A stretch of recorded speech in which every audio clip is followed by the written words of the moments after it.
Hello lovely people, welcome to my traditional birthday chat video. Dooby dooby dooby dooby dooby dooby dooby dooby dooby doo. Dooby dooby dooby dooby dooby dooby dooby dooby Sophie Vlogs. If I have managed to do this correctly, hopefully this is going live on my birthday on the 24th. If you've been here for a while, you'll know that every birthday I just do a little informal, chatty video that is just like a little touch base. How's the year going? How's the year been? What's life looking like for Sophie? As I always do, I'm just gonna like chat a little bit about my life. I have some of my other creative things to show you that I did. I liked doing that last year, showing you some of the stuff I've made. And then then I was just going to reflect on like how my reading year is going. This reading year I'm finding very interesting. So I maybe have more to say on my reading year than I sometimes do, but I'm just going to waffle at you. Has it been a good year? I don't know. I always come to this point and I'm like, has it been a good year? And it's always like, well, it's been a year, and some bits of it have been good, some bits of it have been bad. I'm feeling slightly less intensely stressed than I was in May and June because family members are ticking along with treatments and stuff, so that's good. Feeling much more settled mentally, which is fabulous. And I've been having a really lovely July. I packed my July full of fun things.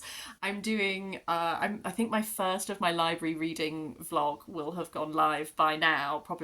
That probably went live on Tuesday, and this is probably going live on my actual birthday on Thursday. And I'm recording a part 2 to that, so all of my like birthday festivities will be contained within those. So I hope that those will be fun to watch. I'm really enjoying doing like little vloggy things from time to time. I realise if you follow me on Instagram, you see all of the like escapades that I get up to, but if you just follow me on here, then you kind of miss out on some of that. So I've been trying to like record some of it because I think that if you like what I'm reading, you might be interested in some of the places that I'm going and things that I'm doing.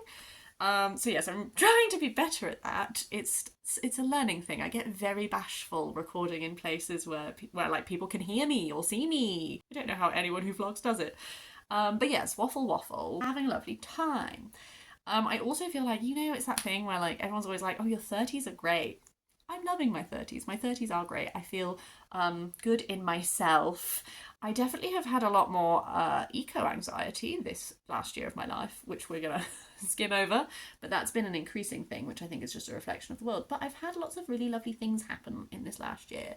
I got engaged. That was one of the most exciting things to happen in this year of my life. We're in the very early wedding plotting stage where we get to talk about what we might like and not have to talk about the budget yet. So that's really fun. We sort of weren't sure. It's really funny because this time last year when I was recording this video, I was saying about how we were buying a house and how hopefully like next year's birthday chat I'd be in this house that I own. We did not buy that house. We pulled out of buying the house because they were very unhelpful with the questions we were asking, such as, does the house have asbestos? And if they don't tell you no, and they refrain from saying that it generally means that it does. So we did not buy a house, and whilst I am sad to still not own a home or have somewhere that I can like decorate, paint the walls, do creative things with, I am happy that we didn't buy that house because I don't think it would have been the correct decision to make. So I feel good about that, I guess. But then the result is that we still aren't sure if we're going to try and buy a house first or get married first, and it's all very a lot of stuff to plan. So we haven't really got very far on either of them, but it's lovely to be enjoying being engaged and to have future loveliness to plan. So I'm hoping to kick into gear with that in the next year of my life. I've been doing creative things though. Let me show you some of the things I have made in the last year. So I did a pottery hand building workshop, which was like coil potting. So I made this. I wanted to make something bulbous. It's a bit wonky, I'm not gonna lie. The lighting has changed, I've closed the curtains, the neighbours are just going back and forth and I don't want them to see me. Back to my lovely hand-coiled pot. These are all my coilings on the inside, you can see them. I just wanted to make a vase that was bulbous, and I feel that I have achieved that. This pattern is, I don't know how well you can see, but it is, I cut into it, so it's textured. It's inspired by patterns that are on like ancient Egyptian like pillars. But the colour scheme I chose, I wanted the colour scheme to be like more modern. So I went for pink and green, partly inspired by lotus, because I think it looks a bit like a lotus along the bottom, but also just because, I don't know, I think pink and green reminds me a lot of like Georgian era stuff. But actually, like, pink and green's been such a trend lately, so I thought I would go for it. I'm really pleased with it. It looks lovely. I also, the hardest workshop I have done so far, I did a stained glass workshop and I made this. It doesn't look so good without any light going through it. This, I'm not going to lie to you, was very difficult. This is not the design I had wanted to do, but I didn't, to cards on the table, I didn't think my teacher in this one was very good. She wasn't very helpful. I've ended up with this little fishy thing. I like the colours. They show up. They show a lot better when the sun is going through it, as is to be expected. I didn't find her very helpful with practical information. There was a random woman on my table who, like, halfway through was like, explained to me why all of the glass kept breaking, and she was like, oh yeah, because you have this texture going through your glass, but you're trying to do curves, but the texture is very straight, so that's why it keeps shattering. And I was like, wow, that would have been really great for my teacher to tell me when she was cutting my glass for me and had seen my plan. So I don't think it was a very good teaching experience, but I am quite happy with this now that time has passed. And I also did some pottery painting. I've been really having, I think the world has been having like a medieval revival, but I've also been having a medieval revival. So I painted this like pasta bowl. The inside is very much like a Sacred Heart design, and then the outside is like I was inspired by those ceilings. You know, you get where it's like blue with stars, and so I was going for like celestial comets. You can obviously see where I should have done more layers before going in with the yellow, but it's a learning experience. It's a learning experience. But this pasta bowl has revolutionised my life. Oh, I eat so many like brothy beans and big like pasta dishes now because I love this bowl. So that was great. That's sort of been, I haven't done as much crafty stuff this year. I did go to a yarn over again and I got some fabulous, like, here's a sign of future things to come. So I got a lot of dyed wool this time, which is just stunning because I love colour. I love pattern, and I love texture. But when it these make me feel like these little bundles honestly felt like to me like flower fairy bundles. I don't know, they're just so pretty. I really so I got Angelina going everywhere now, this little sparkly stuff. And then I got these dyed little things. I need to relearn wet felting, to be honest with you, because I really want to get into felting, and I want to do stuff, not 3D felting, but like almost like felting as if you're painting, as if you're like doing a canvas where you like layer it and then that kind of thing. And then I want to embroider over the top of them. I find it really hard when it is hot to do stuff with wool because it feels horrible if you have sweaty hands. And it's been so hot in the UK for such a considerable long amount of time, since like April, honestly. Feels like it's been boiling. So I haven't actually engaged with that as much as I would have liked to, but hopefully I will. I really want to relearn freehand machine embroidery. So there's a lot of like textile arts that I really want to like get back into. I've been doing really well when I go to like workshops and stuff. It's incorporating it into like my life that is what I haven't really been doing very well. I feel like I have this voracious wish to try so many things. I want to do more creative pursuits. I really want to do some volunteering. I want to like give back in some way. I want to try and build community more. What I'm struggling with, I think, is that a lot of stuff to do with like building community and stuff would be like, well, where are we going to be settled? And we don't know where we're going to be settled yet. So it feels hard to try and build a community somewhere where I know I'm going to be leaving. I don't know. My job is going well. I'm still in the same role. I love my job. I do a lot of fun stuff. I work in publishing, and the primary part of the business is children's magazine publishing, but we've been branching out into other products. So I thought I would show you a project that I've worked on this year, which has been really fun. This is Collage and Create Romantasy. This goes on sale the day before my birthday in the UK, actually, which is a lovely little birthday gift. It goes on sale in Canada and the US 7 weeks after that. It's on sale in the UK for 6 weeks. It's on sale in Canada and the US for like 6 months in Barnes and Noble. Maybe not all Barnes and Nobles, but some of them. This has been a really fun project to work on. I pitched this, we got it greenlit, we've made it happen. I had a little team of a lot of the people I work with are huge Romantasy fans, so I had a little team of people working on this. My designer for this is like a voracious Romantasy reader. She did not need any references. She was just like, I know what we're doing, I can do it. The illustrator is one of my friends who is just incredible, who did these bespoke colouring pages. And then I wrote a lot of this, as did one of my other friends who I work with. Sorry, I call them friends. We are co-workers. I just have a lot of friends in my work that we like hang out together. Yeah, this is like one of the colouring pages. It's stunning.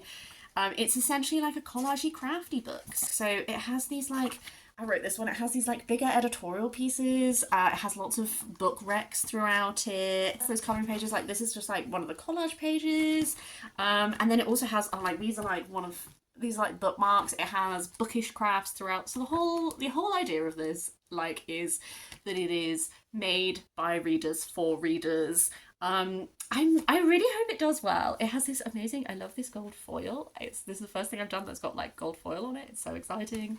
Yeah, it has these like 5 different fantasy chapters based around themes. It has beautiful colouring. It's just, you know, when you work on a project and you're like, I can't believe I'm being paid to do this. This has really been like a baby for me in that, like, thought it up. It has happened. It's come into being. I just hope that it does well. I hope people like it, you know. But that's been really, really fun and a nice like creative challenge. I've been working on a lot of stuff in this like diversified manner. So I've been doing like editing, like children's storybooks. I'm doing another one of these collage books with a different theme. It's been really fun to like push and challenge myself. I'm really passionate. I love my job. So that's been really fun as well. On to reading. It's been a really interesting reading year actually so far. I feel like this year I'm really solidifying that I love to follow a theme. I love to have a topic and delve into that. I know that something I think about my channel that I don't feel bad about it, but I think it's something you kind of have to accept if you watch me, is that like I am a bit all over the place in a lot of my reading, and I recognise that. And it might be that you like one thing that I tend to read, but you're not really interested in the rest of the stuff, and I fully respect that. Absolutely. But at the same time, like I've got to honour where the interests go. So I'm aware that I get these like themed things, and I've been really enjoying like themed reading. You know, Foodie February had its second year this year, and it was so much fun. Medieval Mystic May was like a real reading highlight for me. I think I'm going to try and do Medieval Mystic May again next year. I just have to gather some books for it. I love those like themed reading moments where books just inform each other, and sometimes they're planned and sometimes they're unplanned, and it's really exciting. And I kind of want to follow those more. I think rejoining the library has really revolutionized my reading a lot this year as well, because you know, libraries are so wonderful and they give you such access to things. So I'm hoping that means that I can follow those whims a bit more. I guess another thing I've been doing this year is really consciously trying to read the same authors more. I've said it a few times, but I tend to read a lot of the same authors across a longer amount of time. So, you know, like I'm working my way through Terry Pratchett's bibliography, but I'm doing that over like, maybe I do like 1 to 2 books a year. Like this year, I've been really trying to like follow authors and commit to just exploring a bunch of them. I think the biggest way that has manifested is that I'm definitely on a Toby Jansen kick. You know, I've been reading those Moomins. I really hope I continue to like her, because she's really defined this year quite a lot. My soft Moomin summer has really been happening. I realise it is a Moomin anniversary this year, which is, I think, why Moomins appear to be everywhere, because it's felt very like, oh, I like Moomins now, and now they're all over the town. Like, that's been exciting. I've also been reading a lot of Shakespeare this year. So I've read 4 Shakespeare plays so far this year. I want to read more before the end of the year. Just because, again, there were a few instances where it felt right to dip into a Shakespeare, and I've been really enjoying like revisiting his work. So I do want to fit in some more. I keep meaning to buy tickets to. There's like a production of Henry V happening in Bristol at the moment that's like being performed in the ruins of Temple Church, which is like this church that was like bombed in the war, but it's still beautiful. Um, I really want to get tickets to that. This is a great reminder to me to do that. So I've been really enjoying some William Shakespeare. I was really enjoying doing a Mallory Blackman moment. Cards on the table. The Mallory Blackman's memoir is still my favourite of hers that I've read so far. And then I started reading the Noughts and Crosses series. I DNF'd the third book in the series because I was listening to them all via audiobook on the library app. And the third book in the series, one of the perspectives is a child. And I cannot tell if I find the character annoying or if I just don't like the voice that the audiobook narrator is using for her. So at some point, I should really take the book out from the library and I should really try reading it rather than listening to it, because I was like, Mallory Blackman, I'm going to do this whole series this year, and now I'm like really fallen off that train because I couldn't tell. But Mallory Blackman seems very cool. I've obviously been working my way through Janice Hallett's. I think I am going to read all of Janice Hallett's books that are out so far this year, just because they are such a quick read. I absolutely love ripping through a mystery at the best of times anyway. And these ones, I'm just like, you can read them in a day, you can read them in like 2 days, it's really great. I have a few people who I think are going to be reading moments for me. I just need to actually read a second book from them. One of those is Kazuo Ishiguro. I have talked about The Buried Giant a few times. It just really stayed with me. I think it also stayed with me because I guess T.H. White is another author who I want to read. I've read 2 T.H. Whites this year. I really want to finish the Sword in the Stone series, the Once a Future King series, sorry, this year, because T.H. White is one who we're on 2. I need to do at least, I think I've only got 2 left in the series, and he's one who I think, because I read The Ill-Made Knight just before I read The Buried Giant, for some reason they're having a little moment and they're like entwined in my brain just because of this like sideways approach to telling these stories, and because there's a little bit of an Arthurian link between them and that kind of thing. But so T.H. White I need to read more. Kazuo Ishiguro I want to read at least one more. Let's make 2 Ishigurus this year is my goal. Also Olivia Laing, The Garden Against Time. I think I read it maybe January, maybe February. It is one of the best books I've read this year. If someone was to say, Sophie, tell me the best book you read this year, that's always the one that just immediately comes to mind. But it's the only book of Olivia Laing's that I have read. This approach to gardens, this approach to nature, like it inspired me to not wait until we own our place. It inspired me to like use the planter that is in the garden, and just because I can't plant things in the soil doesn't mean I can't have a garden. And I've got so into plants this year. I haven't even said I've got so into plants this year. My god, it's been such a big part of my year, not just in the garden and trying to grow them in pots, but also identifying wildflowers has been such a big part of my year. I've got all my granny's little plant identification books and I've been really trying to use them. I've been trying to pay so much more attention to nature and see, like, identify bird songs. We had a whole time where there's this where I work has like loads of fields, and there were like tent caterpillars in the fields who like they build like a tent like spun out of like silk, and then they all live in the tent together. That was fascinating. There's just been so many little moments of identifying, like I saw a newt the other day. Well, the other day I saw a newt 2 months ago and I'm still excited about it. Just like I've been really engaging with nature more, and that has been such a highlight of this year. And partly that was following on from reading The Garden Against Time, and not just this interesting approach to gardens and the concept of gardens, but one thing I absolutely loved is Olivia Laing focused, all the chapters tended to have a text that was being engaged with. One of those texts was Modern Nature by Derek Jarman, which I have read in these library reading vlogs that I'm doing, and it was a 5-star book and I loved. Another one is Paradise Lost by John Milton. My partner owns a copy because he's read it, so I have that in a very big stack of books that my partner's lent me that I really need to read. So I really maybe want to try and get to Paradise Lost this year as well. Essentially every book that was talked about in The Garden Against Time, I was immediately adding to my want to read list. It had such an impact on me. So I really need to read another Olivia Laing this year, because I think this could be a favourite author. But you know when it's like, Dia at Novel Idea talked about this in a video recently about, can you say someone is a favourite author when you've only read one of their books? I've categorised Olivia Laing as like a pre-favourite in my head. Like, I can definitely say it's one of the favourite books I've read this year, but I need to read another one before I can say that Olivia Laing is a new favourite author. Anyway, I've reading wise, I guess I have been reading loads. I have already smashed the book goal for this year. I always set my book goal to 100 books just because, like, I like to read because I like to read, you know? I don't really like, I don't love setting a goal that is like a punishment to myself. Like, I don't want to punish myself by being like, I've got to do this. Like, I want to follow my interests and like go down little rabbit holes and all that kind of thing. I don't want to be like, oh, I'm terrible because I'm behind. So I always just set it to 100, and that's what it is. We're in like 130 something where I'm currently at. My pages goal was like 45,000 pages.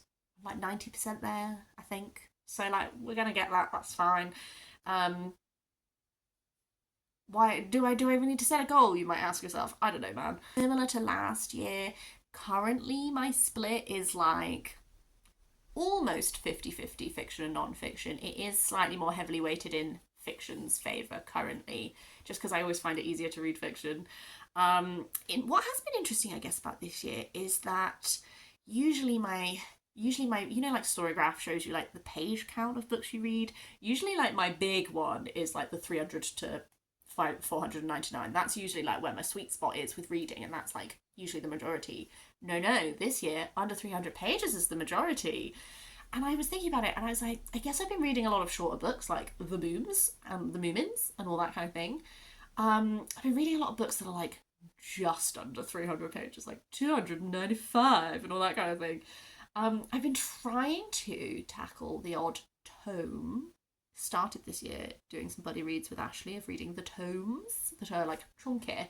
And partly I wonder if trying to read bigger books means that I tend to have a big book that's on the go that takes me a while. Currently, that's Armadale by Wilkie Collins. I am 20% through that book.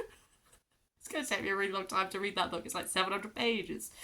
But as such, because I've got like a big one on the go, I'll just be like, oh, do you know what? Today, I'm just going to rip through a book and then I'll read like a short little one. So that's been interesting. In attempting to tackle big books, I'm actually reading a lot more smaller books. Who'd have thought? But I will say, I think I'm having a really good reading year.